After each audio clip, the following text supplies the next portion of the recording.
Friends, now आज के video में हम जो है मोल फ्रैक्शन, मोल प्रभाज इसके बारे में पढ़ने वाले हैं।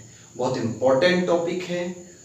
तो देखिए, पिछले वाले लेक्चर में हमने क्या क्या पढ़ लिया है वो चीजें देखते हैं अपन। सबसे पहले पिछले वाले लेक्चर में हमने पढ़ा है एक मोल बराबर कितना होता है 6.022 into 10 to the power 23 particle जो होते हैं वह एक मोल के अंदर होते हैं। तो मोल क्या शो करता है? मोल जो होता है वह मोल सिर्फ संख्या को शो करता है। तो नंबर ऑफ मोल्स जो होते हैं। अब दूसरी चीज है, नंबर ऑफ मोल्स का हमने फॉर्मूला जो है पिछले लेक्चर के अंदर पढ़ चुके हैं। पिछले वीडियो में हमने पढ़ा था नंबर ऑफ मोल्स का formula given mass by molecular mass, given mass by molecular mass, जिसे हिंदी में क्या बोलते हैं अपन? मोलों की संख्या बराबर दिया गया द्रव्यमान बटे आणविक द्रव्यमान। इससे रिलेटेड हमने किस तरह से मोल जो होते हैं वो निकालते हैं, वह चीजें भी अपन जो है क्या है पिछले वाले लेक्चर के अंदर कर चुके हैं। तो यदि आपने पिछला वाला लेक्चर नहीं देखा है तो प्लीज आप जो है ऊपर दिए गए आई बटन पर जाकर क्लिक करें और पिछले वाला लेक्चर जो है उस लेक्चर को देख लें, ताकि यहाँ पर इस लेक्चर में जो है आपको थोड़ी सी सुविधा मिल जाए। वैसे ये वाला लेक्चर अगर वो लेक्चर न देखे तो भी आपको जो है समझ में जरूर आ जाएगा, लेकिन फिर भी मैं आपको फिर भी कहता हूं कि आप जो है आई बटन में जाकर इस चीज को जरूर देखें। अगली बात आती है अपनी कि हमने मोल फ्रैक्शन का जो टॉपिक उठाया है बहुत ही इंटरेस्टिंग टॉपिक है, बहुत ही मस्त टॉपिक है। क्यों है? क्योंकि यह चैप्टर महत्वपूर्ण हो जाता है 11th और 12th दोनों क्लासों के लिए। 11th क्लास के लिए बेसिक फॉर्म में यह और ज्यादा इंपॉर्टेंट हो जाता है, तो 12th क्लास के लिए तो सबसे ज्यादा इंपॉर्टेंट हो जाता है। तो यह जो है 12th क्लास में सॉल्यूशन किसके अंदर आने वाला है? सॉल्यूशन टॉपिक के अंदर जो है 12th क्लास के अंदर आने वाला है। तो 11th वाले के लिए जो है यह पहले से ही प्रिपेयर हो जाएगा आपका, और 12th वाले जो है वो तो प्रिपेयर कर ही रहे हैं। तो आप जो है इस वीडियो को अंत तक देखिएगा। संख्या बड़ी है, वीडियो बढ़ा जाएगा क्योंकि एक ही टॉपिक पढ़ाऊंगा मोल फ्रैक्शन, और इस एक ही टॉपिक जो है थोड़ा सा बढ़ा जाएगा, इसलिए प्लीज थोड़ा सा वीडियो को स्किप मत करते जाइएगा और एक एक चीजों को गौर से देखते जाइएगा। आपको काफी कुछ इस वीडियो के अंदर समझ में आएगा। तो हम स्टार्ट करते हैं अपने मोल फ्रैक्शन को। किसको स्टार्ट करेंगे?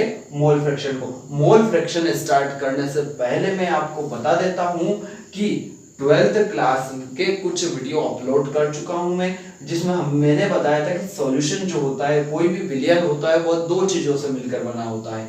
कौन कौन से दो चीजें? तो सॉल्वेंट प्लस सॉल्यूट। सॉल्वेंट और एक और किससे मिलकर बना होता है? सॉल्यूट से। सॉल्वेंट यानी कि विलायक और सॉल्यूट मतलब विलय।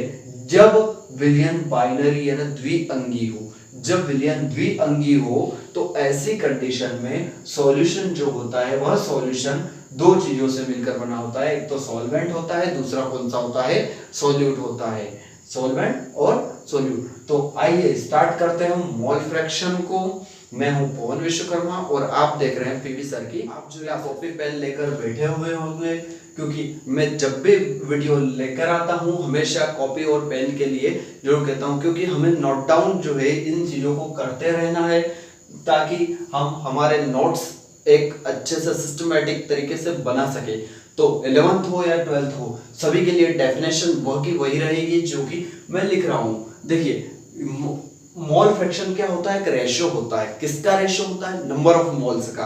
किस तरह से? ध्यान से देखिए, इट इज द, डेफिनेशन लिख रहा हूं, हिंदी मीडियम वालों के लिए बोलूंगा मैं, it is the number of mole, it is the ratio of number of moles, ratio of number of moles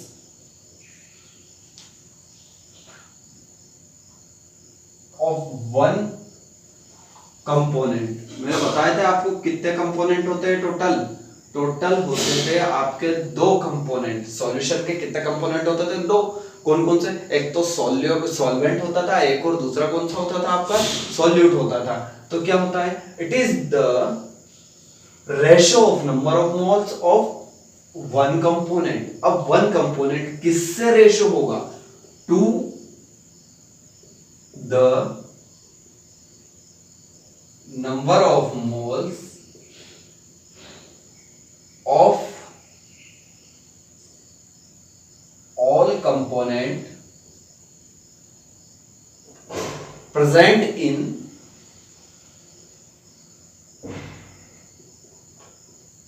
किसके अंदर प्रेजेंट होते हैं, सॉल्यूशन के अंदर, सॉल्यूशन।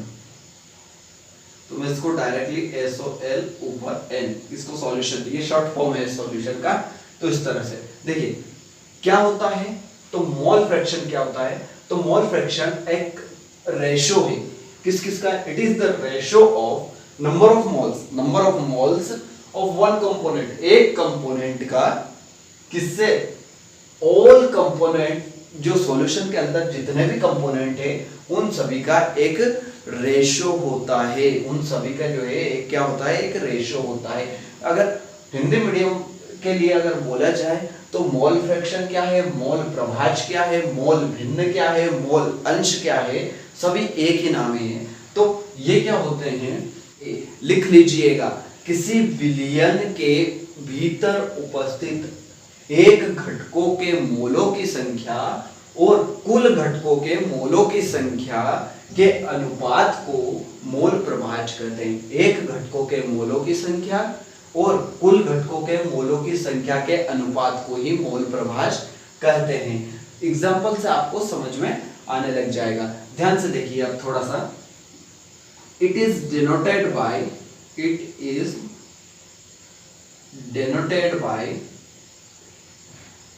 x, किससे लिखते हैं हम इसको, x से लिखते हैं। कई जो होते हैं, कई बार कई बुक्स में इसको जीटा से भी लिखा जाता है, जीटा से, है, तो इसको जो है किससे लिखते हैं हम, x से या जीटा से हम इसको लिखते हैं। अब ये जो होता है दोनों कंपोनेंट के लिए अलग अलग निकालना होता है। मोल फ्रैक्शन अगर निकालना हो तो दो कंपोनेंट आपका, एक तो A कंपोनेंट होगा, एक B कंपोनेंट होगा।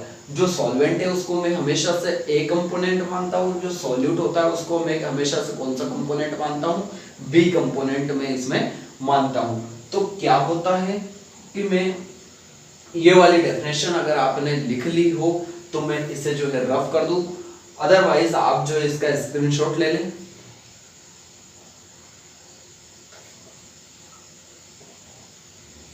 ध्यान से देखिए, अब बात आती है अपनी नंबर ऑफ मोल्स की ही। तो क्या होता है कि आपने नंबर ऑफ मोल्स की डेफिनेशन क्या लिखी है, one component to the ratio, किससे रेशियो होते हैं, total component, total moles of जो अदर कंपोनेंट होता है उसका टोटल मोल्स से। तो ध्यान से देखिए, अब हम बात करते हैं कि मान लीजिए आपके पास क्या है, एक कंपोनेंट A है, सपोज क्या कर रहे हो आप, मान रहे हो लेट एक कंपोनेंट है ए कंपोनेंट है आपके पास, है ना, और एक कंपोनेंट है आपके पास B। दो तरह के आपके पास कंपोनेंट है। जो A कंपोनेंट है उस A कंपोनेंट के जो है नंबर ऑफ मोल्स Na होंगे और B कंपोनेंट के नंबर ऑफ मोल्स क्या होंगे, Nb होंगे। क्या होंगे, Nb। ये आपने लेट माना है कि एक A कंपोनेंट है, एक B कंपोनेंट है। जो A कंपोनेंट है उसके नंबर ऑफ मोल्स A है, मतलब मोलों की संख्या Na है, और दूसरे की मोलों की संख्या कितनी है, Nb है। तो क्या बोलता है आपका जो है इसके लिए A के लिए मैंने अभी बोला था कि A के लिए मोल फ्रैक्शन अलग निकलेगा और B के लिए मोल फ्रैक्शन अलग निकलेगा। तो हमने डेफिनेशन क्या बोली थी, डेफिनेशन हमारी थी क्या, तो वो ध्यान से इधर इस वाले पोर्शन में आपको देखनी है। साइड वाली डेफिनेशन देखिए, इट इज द रेशियो, ये रेशियो होगा, लेकिन सबसे पहले हम मानते हैं A के लिए, फॉर सॉल्वेंट A के लिए जीटा A या फिर XA लिख देते हैं अपन, है ना, XA क्या होगा, it is the ratio of number of moles of one component. एक तो वन कंपोनेंट है, वन कंपोनेंट के नंबर ऑफ मोल्स ये पहला कंपोनेंट है, पहले कंपोनेंट का नंबर ऑफ मोल्स क्या है, n है, और रेशियो होता है अब total number of moles, total number of moles, तो जो सॉल्यूशन में टोटल नंबर ऑफ मोल्स, अब अपने पास तो a और b टोटल 2 मोल है ना, इसके मोल Na है, इसके मोल कितने हैं, Nb है, तो टोटल कितने हुए, Na plus Nb, Na plus Nb। तो ध्यान से देखिए, इट इज द रेशियो, ये देखिए ये क्या बन रही है आपकी, it is the ratio of number of moles, ये नंबर ऑफ मोल्स का ही तो रेशियो है भाई, है ना, number of moles of one component, ये पहला कंपोनेंट किससे है, to the number of moles of all component Na और Nb दो ही कंपोनेंट थे, अगर तीसरा कंपोनेंट होता तो हम क्या लिखते, Na upon Na plus Nb plus Nc, चौथा होता था Nd, तो total number of moles of all component, है ना, जितने भी कंपोनेंट है उसके नंबर ऑफ मोल्स आप जो है उनका टोटल, है ना, component to the total number of moles, यहां लिख दीजिए total number of moles of all components, है ना। तो ध्यान से देखिए, ये तो इक्वेशन नंबर कौन सी बन जाती है आपकी, फर्स्ट बन जाती है। ऐसे ही आप क्या करोगे b के लिए, ये b मैंने क्या मान रखा है, सोल्यूट मान रखा है, तो सोल्यूट के लिए मैं देखता हूं क्या बनती है, जीटा b हो जाएगी या x b हो जाएगी, n a इसकी जगह आप मान रहे हो n b, क्यों, क्योंकि b है ना, और वो की वही कंडीशन यहाँ भी, ये भी वही होगी वही, है ना, total number of moles of all component Na plus Nb। Equation number कौन सी बन जाती है आपकी, इक्वेशन नंबर बन जाती है सेकंड। कौन सी इक्वेशन बन जाती है आपकी, सेकंड इक्वेशन यह बन जाती है। अच्छा, अब क्या कर सकते हैं, एक क्वेश्चन यहां से ऐड होता है और वह क्वेश्चन होता है prove that xa plus xb is equal to 1। एक क्वेश्चन यहां से 11th के अंदर बहुत ज्यादा यह ऐड होके आ जाता है, क्या आता है, prove that xa plus xb is equal to 1। ये क्वेश्चन आपका आ जाता है, तो इसको प्रूव करते हैं। तो आगे इसको कैसे सॉल्व करेंगे, तो ध्यान से देखिए क्या करेंगे हम, ये दोनों इक्वेशन देख रही है आपकी फर्स्ट और सेकंड, हम क्या कर देंगे, इनको ऐड कर देंगे, LHS में LHS ऐड होगा और RHS में कौन ऐड होगा, RHS ऐड होगा। तो हम क्या करते हैं, by adding equation first and second, first और सेकंड दोनों को ऐड कर दीजिए। तो देखिए फर्स्ट क्या है आपका, मैंने बोला LHS में LHS, XA प्लस XB, ये दो, ये LHS मैंने ऐड कर दी। अब RHS ऐड करते हैं, Na upon Na plus Nb, ये वाला और ये वाला। अब सेकंड Nb बटे Na प्लस Nb, दोनों का ले लीजिए LCM, zeta A plus zeta B या XA प्लस XB, दोनों का एलसीएम जब लेते हैं तो क्या आता है, Na प्लस Nb, एलसीएम यही आता है, और दोनों का एलसीएम सेम आया तो इसलिए ऊपर भी क्या आ जाएगी, Na प्लस Nb। अच्छा, दोनों एक दूसरे से कट जाएंगे क्या, तो बिल्कुल Na प्लस Nb दोनों एक दूसरे से डायरेक्टली कटते हैं, तो XA plus XB is equal to 1, ये आपने प्रूव कर दिया है। इससे एक और बात क्या प्रूव होती है, इससे एक और बात प्रूव होती है कि सॉल्यूशन में जितने भी कंपोनेंट होते हैं उन कंपोनेंट का, सॉल्यूशन में जितने भी कंपोनेंट होते हैं, जितने भी घटक होते हैं, उन सभी घटकों के मोल फ्रैक्शन या मोल प्रभाजों का योग जो होता है हमेशा एक होता है। मोल प्रभाजों का योग या फिर मोल फ्रैक्शंस का जो एडिशन होता है वह एडिशन जो होता है हमेशा क्या होता है, ऑलवेज अ यूनिट, एक हमेशा एक ही होता है। तो आप क्या करें, इसको नोट डाउन कर ले, वीडियो को पॉज करके आप जो है इसका स्क्रीनशॉट ले लीजिए। न्यूमेरिकल्स पे न्यूमेरिकल्स बहुत आते हैं और बहुत ही ज़्यादा इजी है, लेकिन स्टूडेंट्स को एक तरह से टफनेस इसके अंदर लगती है। तो मैं आज आपको गारंटी के साथ कहता हूँ बिल्कुल इजी न्यूमेरिकल है और बहुत ही केमिस्ट्री के न्यूमेरिकल जो होते हैं आपके बाएं हाथ के खेल हैं, सिर्फ उन्हें समझने की जरूरत है। तो ध्यान से देखिए अब क्या है, कैलकुलेट द मोल फ्रैक्शन। क्या कैलकुलेट करना है, ध्यान से देखिए, मोल फ्रैक्शन को कैलकुलेट करना है। किसका, एथिलीन ग्लाइकोल का। किसका, एथिलीन ग्लाइकोल का। वही आपको फॉर्मूला एग्जाम के अंदर दिया जाएगा, है ना। तो एथिलीन ग्लाइकोल का फॉर्मूला देखो क्या है, C2H6O8। C2H6O8 जो होता है एथिलीन ग्लाइकोल का फॉर्मूला होता है। इन अ सॉल्यूशन, इस सॉल्यूशन के अंदर कितना, एक सॉल्यूशन है जिसमें एथिलीन ग्लाइकोल है लेकिन वो 20% है बाय मास, है ना। वह जो है उसके द्रव्यमान का कितना परसेंट है, 20% है। हिंदी में बोल देता हूं मैं, मोल प्रभाज की गणना करनी है किसके, एथिलीन ग्लाइकोल के। एक सॉल्यूशन है जिसमें 20% एथिलीन ग्लाइकोल है जिसके मोल प्रभाज की आपको गणना करनी है। तो सबसे पहले तो ये देखिए कि क्वेश्चन में जो है सबसे पहले 20% एथिलीन ग्लाइकोल दे रखा है।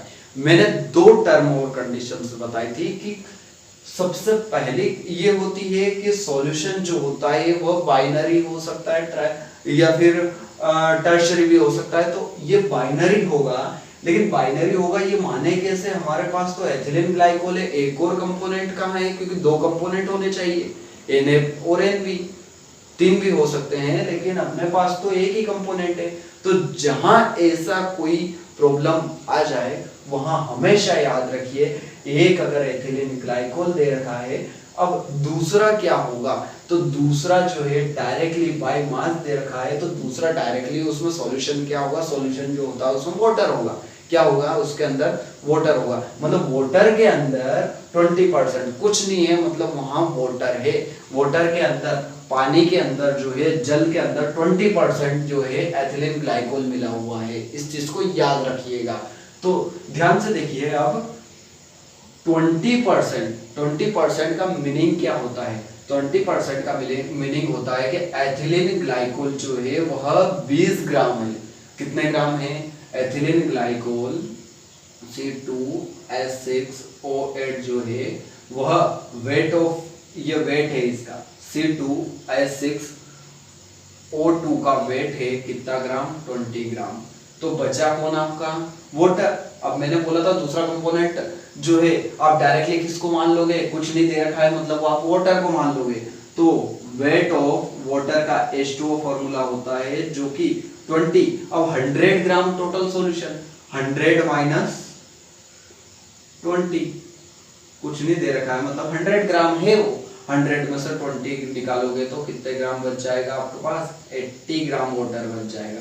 कितने ग्राम वाटर हो जाएगा, 80 ग्राम आपके पास वाटर बच जाएगा। अब ध्यान से देखिए, अब इसको हम सॉल्व करते हैं, बहुत इजी तरीका है। जब भी मोल फ्रैक्शन को सॉल्व करते हैं सबसे पहले नंबर ऑफ मोल्स निकालते हैं। नंबर ऑफ मोल्स जो है आपको जिसके मोल फ्रैक्शन निकालने उसी के नहीं निकालने हैं, बल्कि जितने भी कंपोनेंट है सबके, यहाँ कंपोनेंट कितने हैं, C2H6O2 और एक और है H2O, तो दोनों के ही जो है आपको नंबर ऑफ मोल्स निकालने पड़ेंगे। नंबर ऑफ मोल्स का मैं फॉर्मूला बता चुका हूं आपको वीडियो के जो है शुरुआत में, और इससे पिछले वीडियो में मैं बता चुका हूं। नंबर ऑफ मोल्स यानी कि मोलों की संख्या, नंबर ऑफ मोल्स ऑफ किसके निकाल रहे हैं अपन, एथिलीन ग्लाइकोल C2H6O2, है ना। तो नंबर ऑफ मोल्स, इसको नंबर ऑफ मोल्स n लिखता हूं मैं, और साथ ही साथ क्या लिखता हूं, C2H6O2 number of moles. Given mass, अच्छा गिवन मास कितना है, C2H6O2 का गिवन मास कितना है 20 ग्राम बाई, अब मोलिकुलर मास कहां से निकालोगे, मोलिकुलर मास जो है आप कहां से निकालोगे, फॉर्मूला लगा रहा हूं मैं यहाँ, कौन सा, given mass by molecular mass वाला फॉर्मूला लगा रहा हूं मैं। तो गिवन मास आपका दे रखा है 20 ग्राम, और मोलिकुलर मास निकालने का भी जो है पिछले वीडियो में मैं बता चुका हूं। यदि आपने पिछले वीडियो नहीं देखा है तो प्लीज आप जो है पिछले वीडियो को जरूर देखें। तो ध्यान से देखिए, अब आप जो है इसका जो है C2H6O2 का अगर मोलिकुलर मास निकालना चाहते हैं तो क्या करोगे, C2H6O2, ध्यान से देखिए यहाँ पर, देखिए 2 कार्बन है और एक कार्बन पर एटॉमिक वेट होता है 12 प्लस 6 और एक हाइड्रोजन पर एटॉमिक वेट 1, 2 ऑक्सीजन और एक ऑक्सीजन पर होता है 16। टोटल कितने आते हैं आपके, 12 12 12 गुना 24 प्लस 6 32, टोटल कितने आ रहे हैं आपके, 4 और 6 24 और 6 30 हो गए, 30 और 30 आपके जो है टोटल 62 आते हैं, कितने आते हैं 62 आते हैं। तो ये 62 में यहाँ रख देता हूँ, ये 62 यहाँ रख देता हूँ, ठीक है। तो इस तरह से 62 आपके आए हैं, इस तरह से number of moles of C2H6O2 आपके बन जाते हैं। इसको अगर आप सॉल्व कीजिएगा तो 0.322 ऐसा कुछ आता है आपका, 0.322 जो होता है वह आपके आते हैं, मोल्स। अगली चीज आती है, ये तो आपके एथिलीन ग्लाइकोल के निकाले आपने। अब एथिलीन ग्लाइकोल के बाद आप वाटर का भी निकालना पड़ेगा। तो number of moles of water, directly लिख रहा हूं मैं, इस तरह की लाइन नहीं लिख रहा हूं, number of moles of water, ये कितना है गिवन मास। अच्छा लीवर मास कितना है वाटर का, तो ये 80 और वाटर का मॉलिक्यूलर मास कितना होता है 18, निकाल लीजिएगा। तो टोटल इसकी भी वैल्यू आती है आपकी, अगर इसको सॉल्व कीजिएगा तो 4.444 मोल्स, 4.444 मोल्स आपकी वैल्यू यहां पर आ जाती है। अब आपके पास नंबर ऑफ मोल्स हैं, किसके हैं, एथिलीन ग्लाइकोल के भी आपके पास नंबर ऑफ मोल्स है, और साथ ही साथ आपके पास नंबर ऑफ मोल्स एक और किसके हैं, नंबर ऑफ मोल्स है वाटर के भी आपके पास नंबर ऑफ मोल्स है। तो आप क्या करेंगे, सबसे पहले मोल फ्रैक्शन किसका निकालना है, एथिलीन ग्लाइकोल का मोल फ्रैक्शन निकालना है। तो आप क्या करोगे, देन मोल फ्रैक्शन किसका, एथिलीन ग्लाइकोल का, इसलिए X और एथिलीन ग्लाइकोल के C2H6O2 निकालना है। क्या लिखोगे, नंबर ऑफ मोल्स अपॉन ये प्लस n। ये क्यों लिख रहा हूं मैं, देखिए ये किसके लिए है, एथिलीन ग्लाइकोल के लिए, इसलिए यहाँ पर C2H6O2 छोटा सा लिख देता हूँ बेस में, आप A B की जगह ये चीजें मान रहे हो। अब नंबर ऑफ मोल्स, ये तो ऐसा कैसे आएगा C2H6O2 प्लस यहाँ पर नंबर ऑफ मोल्स कौन रहेगा, H2O रहेगा, है ना, ऑल कंपोनेंट टोटल। तो ध्यान से देखिए X C2H6O2 कितना निकलेगा, इस N C2 number of moles of C2H6O2 यानी एथिलीन ग्लाइकोल के नंबर ऑफ मोल्स कितने निकले थे आपके पास 0.322 अपॉन ये भी एथिलीन ग्लाइकोल के number of moles 0.322 plus H2O के कितने निकले हैं आपके पास 4.444।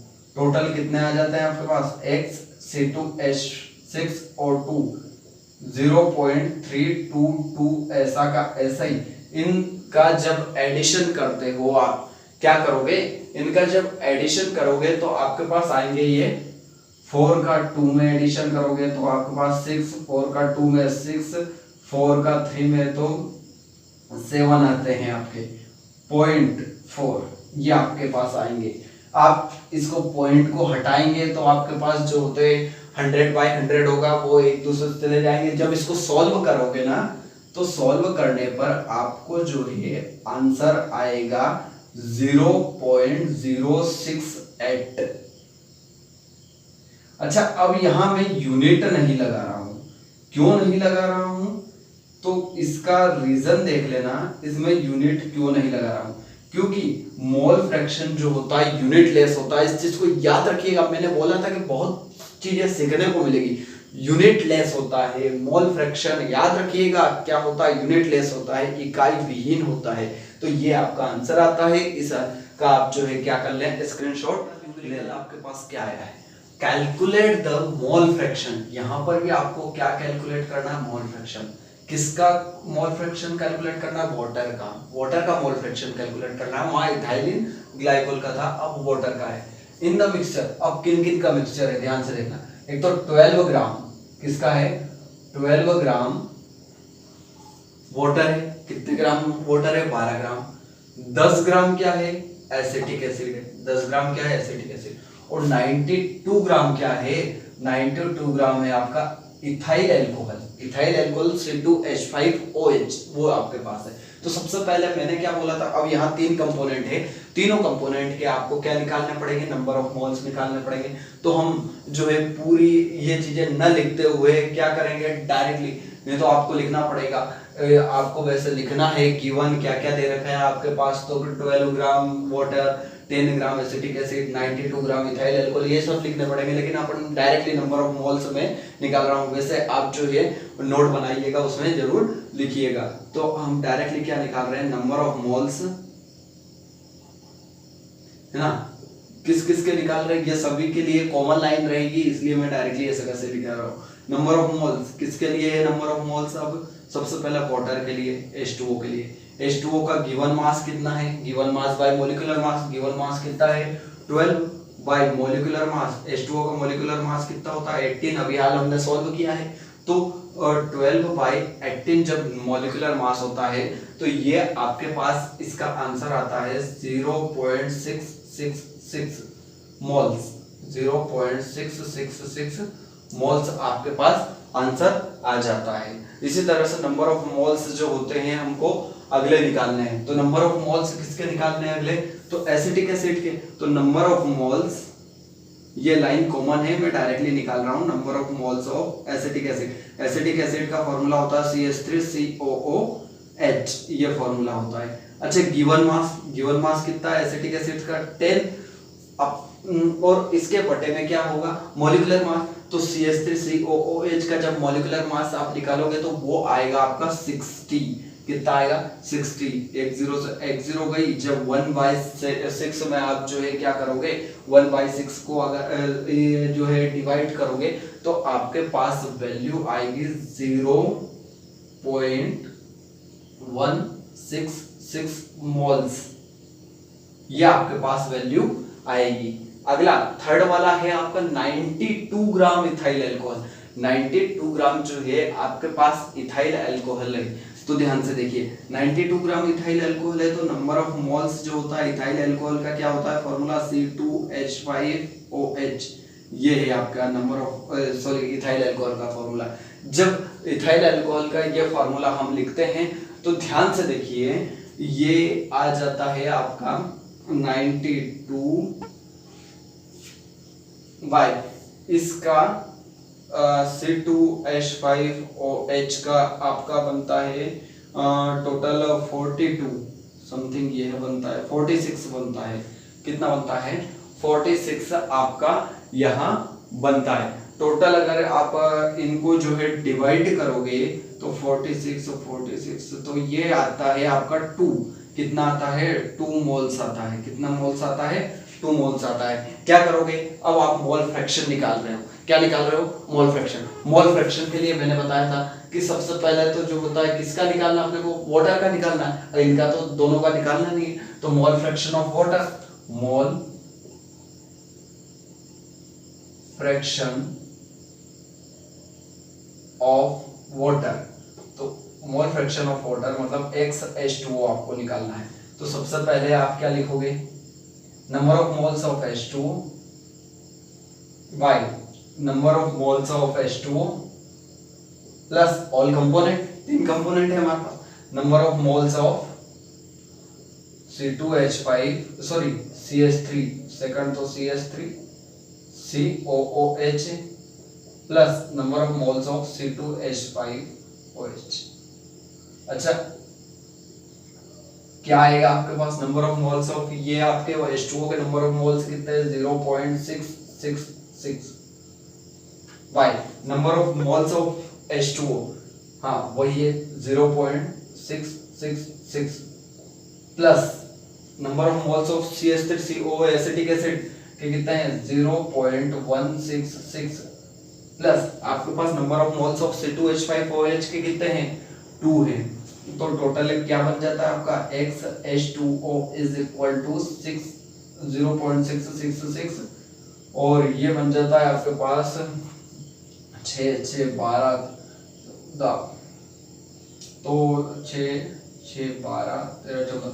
तो हम इसको जो है ऐड कर लेते हैं। तो ध्यान से देखिए इसको ऐड कैसे किया जाएगा, ये 2 है तो ये 2.000 तीन जीरो से बन जाता है 2.00 से, तो क्या बन जाता है 6 6 12 है ना, हासिल आई एक कैरिंग आई है। इस 00 की मीनिंग ही नहीं है, 6 6 12 और क्या हो गया आपके पास 13, फिर कैरिंग आई आपके पास एक, तो 6 7 और 8 पॉइंट ये 2 और 0 कितने हो गए 2। तो इस तरह से आप जब सॉल्व करेंगे इसको तो इसकी वैल्यू आएगी 0.067 ऐसे कुछ वैल्यू आपके पास यहाँ पर आएगी 0.067 ऐसे कुछ वैल्यू जो है आपके पास यहाँ पर आती है। तो शायद तक 0.67 आपके पास वैल्यू आएगी। तो आप क्या करें, इसको एक बार जो है तो क्या कर लें, डिवाइड करके देख लेना, क्योंकि मेरा मैथ्स काफी ज्यादा वीक है तो इस कारण से थोड़ा सा डिवाइड करके आप इसको देख लीजिएगा। तो आप इसका स्क्रीनशॉट लेना है तो स्क्रीनशॉट ले लीजिए, या नोट डाउन कर रहे हो तो वीडियो को पॉज करके note down. Calculate mole fraction of benzene, benzene का मोल फ्रैक्शन निकालना है। सॉल्यूशन जो है उस सॉल्यूशन में 30% तो बेंजीन है और बाकी जो है वो सारा का सारा कौन है, कार्बन टेट्राक्लोराइड। तो 30% बेंजीन है मतलब कि 30 ग्राम बेंजीन है तो 70 ग्राम क्या हो गया, कार्बन टेट्राक्लोराइड है ना। 100 ग्राम में से 30 ग्राम तो ये चला गया तो 70 ग्राम क्या हो गया, कार्बन टेट्राक्लोराइड CCl4 हो गया। मैं बता देता हूँ आपको बेंजीन का, आपको मॉलिक्यूलर मास की तो जरूरत पड़ेगी। तो बेंजीन का मॉलिक्यूलर मास C6H6 जो होता है, इसका फॉर्मूला होता है, इस हिसाब से मॉलिक्यूलर मास बनेगा इसका 78। कितना बनेगा 78 मॉलिक्यूलर मास बनेगा। साथ ही साथ जो होता है कार्बन टेट्राक्लोराइड का जो मॉलिक्यूलर मास बनता है वो बनता है 154। कैसे बनता है, तो कार्बन का जो होता है कितना होता है, एक कार्बन इसके लिए 12 प्लस 4 क्लोरीन है और एक क्लोरीन पर एटॉमिक मास होता है 35.5। जब आप इनको इनटू करके ऐड करोगे तो आपके पास आंसर आएगा 154।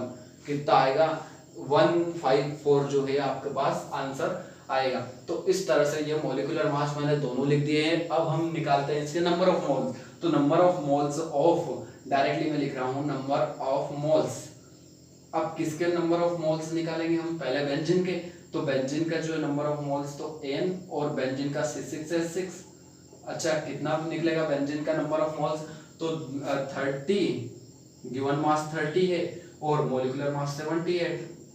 मॉलिक्यूलर मास कितना होता है अपना 78। जब आप इसको सॉल्व करोगे तो सॉल्व करने पर आपको आएगा 0.384 है ना, 0.384 मोल्स ये आपके पास आंसर आते हैं, है ना।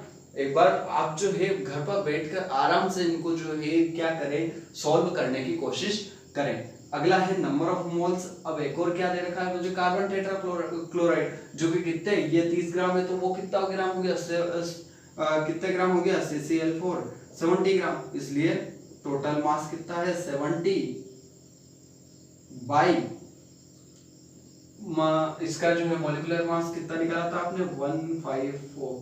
तो ये 170 बाई 154 कितने हो जाते हैं आपके 0.0 0.454, 0.454।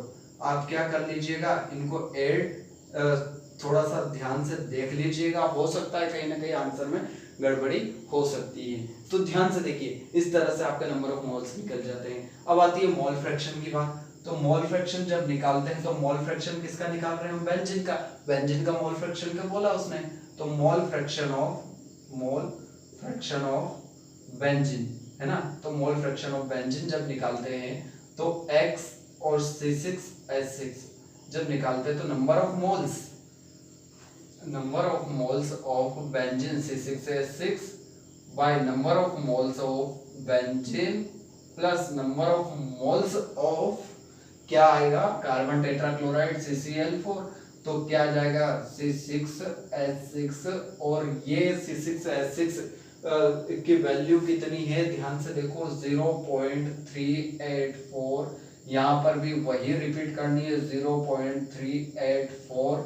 और कार्बन टेट्राक्लोराइड NCCl4 इसकी कितनी है 0.454 आपकी ये वैल्यू है। जब आप इन दोनों को क्या करोगे, सॉल्व करोगे, तो आपको जो है इन दोनों को ऐड कर कर जब इसको डिवाइड करोगे तो डिवाइड करने पर आपको आंसर आते हैं 0.458, ऐसे कुछ आंसर आते हैं 458। मैंने आपको बताया था सिग्निफिकेंट फिगर में या फिर नोटेशंस में आपको बताया था कि आप क्या कर सकते हैं सिग्निफिकेंट फिगर के अंदर, कि आपको अगर 2 अंक तक ही रखना है तो सिग्निफिकेंट फिगर के अंदर मैंने बताया था कि 5 के बाद 1 2 3 कुछ भी हो तो आप डायरेक्टली क्या बढ़ा दें, एक C6H6। अगर सिग्निफिकेंट फिगर की आपने वीडियो नहीं देखी है तो आप जो है क्या करें, बेल आइकन में सिग्निफिकेंट फिगर की वीडियो दे रखी है, उसको जाकर जरूर उस पर विजिट करें।